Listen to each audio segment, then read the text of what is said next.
Shalom to our fans. This is Harold and it's V and Matt Weimer presenting the news, giving an update on what's going on in Israel at this time. Many things are taking place, but today we like to focus on the situation that is happening between Syria and Israel in the Druze, this community known as the Druze. Welcome, Matt. Matt, maybe you can elaborate a little bit more on who these people are, who this community, where do they come from, and what's happening here? Yeah, so in the last week, I think it started actually a week ago yesterday. Bedouin forces in Syria invaded a city in southwest Syria called Asweda. Asweda is probably the largest city, largest Druze city, especially in Syria, but likely anywhere. Druze they came in and started performing some barbaric atrocities against this community, this Druze community, Druze people. They are an ethnic group. They about 600,000 or so in that area, and they started committing atrocities similar to what we saw on October 7th in Israel, with between just the slaughter of people, unfortunately, rape of women, killing of children, just an absolute barbaric massacre occurred for about 4 days last week, until a ceasefire was announced. So it's a pretty brutal situation. Over 1,000 killed, many more wounded. They had problems with the hospital there. Yeah, all kinds of stuff. Just with the Bedouins coming in. Jelani at first was trying to bring his own troops from his regime. They were telling him to back off, but they were actually in there joining the Bedouins in the fight against the Druze. So it was an absolute massacre. Yeah, and there it is on a map. It's directly south of Damascus and directly east of the Golan Heights, Sea of Galilee, in Israel. It's in southwest Syria. This is a very heavily. This area you're looking at on the map is the highest concentration of Druze people in the world. There's about Now, a Matt, million Druze in the world. At least 600,000 of them live there. sorry to interrupt you. Now that you mentioned the city of Damascus, Mhm. every time we hear Damascus, that kind of like, sets off some alerts because we Yeah. go back to prophecy. Yep. And I understand there's a prophecy back in Isaiah that talks Mhm. about the destruction of Damascus. Is that right? That's correct. It says that it will become a ruinous, uninhabitable heap. And this is significant because Damascus is the oldest continuously inhabited city in the world. It has never been destroyed. And so a prophecy like that, it's obviously unfulfilled because Damascus still exists. But it is something to watch as these events unfold because that prophecy is going to come true one day. So Right. yeah, whenever we see Damascus in the news, that always comes to mind. Isaiah 17. Right, right. And now this the community of the Druze. Now Mhm. they are. I understand that they are part of the Abrahamic faith. Let's say Mhm. monotheistic, They are but they don't consider themselves as part of the Muslim community. Is that right? correct. So even though the religion developed from what's called Ishmaelism, which is a sect of Shia Islam, they themselves do not identify as Muslims. They do maintain Arabic language and culture in parts of their identity, but they don't identify as Muslims. They also are against interfaith marriage. They keep to their own community.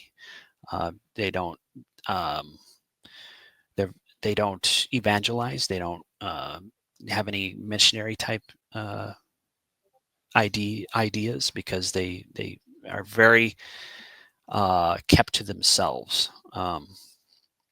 As such a small minority group in the Middle East, they just keep to themselves. And even the estimates, they range anywhere from 800,000 to 2 million. Most of what I've seen says around a million or 1.1. But yeah, 600,000 of them in Syria. That's at least Mhm. half of them live in Syria. 250,000 in Lebanon, and there is Israeli Druze as well. Yeah, a lot of people don't know. There are Druze living in Israel. In the north, there is a very populous city called the Daliat el Carmel in the Galilee that is home for several tens of thousands of Druze, and they are Israeli citizens. Mhm. They joined the IDF. That's right. They do not identify with a Palestinian identity or cause, as they are spread throughout the Middle East. They identify with their culture, their religion, and traditions, not necessarily with a national identity, be it Syrian or Lebanese. And of course, the ones that are in Israel, they, as Israeli citizens, they join in the IDF, but they have very good relations with the Jewish people. Never has been an issue, That's right. and they're very peaceful people, actually. That Mhm. was going to be my next question. What do you think they, the Druze community in Israel, are they being affected by Israeli policies or not necessarily? No, they're very much integrated into Israel. They are affected by what goes on with their own people in other parts of the world, like with Syria, especially with this whole incident. The Israeli Druze were crossing the border through the Golan Heights into Syria to attempt to fight alongside their brothers in Asweda, but the IDF was saying, "Look, we want to, we don't want to not be able to identify enemies from friendlies.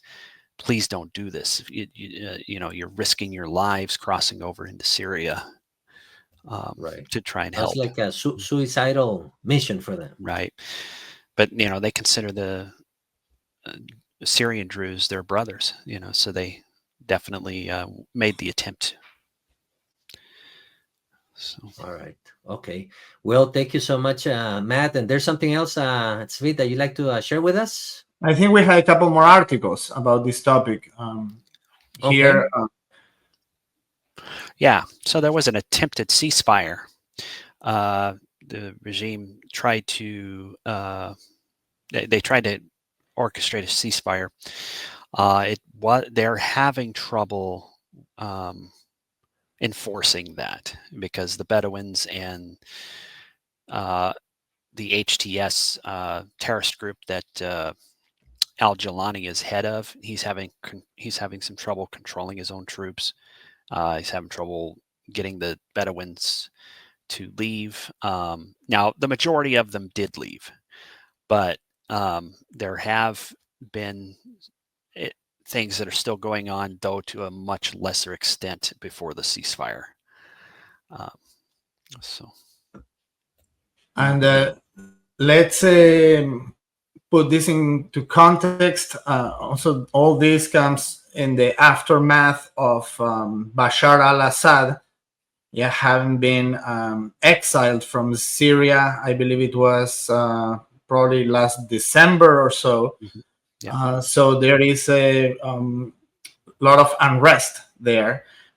Syria has had also a lot of issues during since the 2008, probably, with the rise of ISIS in Iraq, and a lot of different factions that were being controlled by Assad, but now Assad not being in power, there is that void. We have seen this time and time again, especially in the Middle East, and all these groups, and it becomes lawless, and unfortunately, lots of minorities suffer because of it.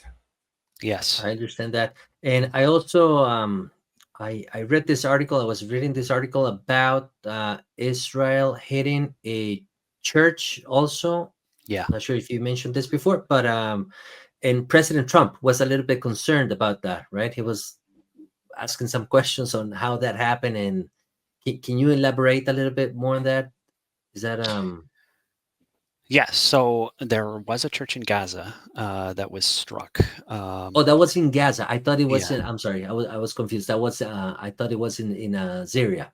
Okay, all I right, think there was something like that too, but I don't remember. Yeah, I I don't think remember the we can details. talk about that in the next segment. Yeah. okay, Mhm. all right. So we'll cover that later on then. Already.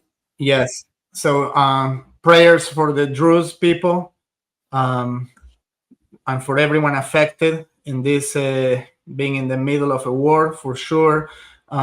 Thank you, Matt, for sharing with us all this. Wanted to let people know also that we have available the YouTube memberships. Thank you so much for everyone that has been joining.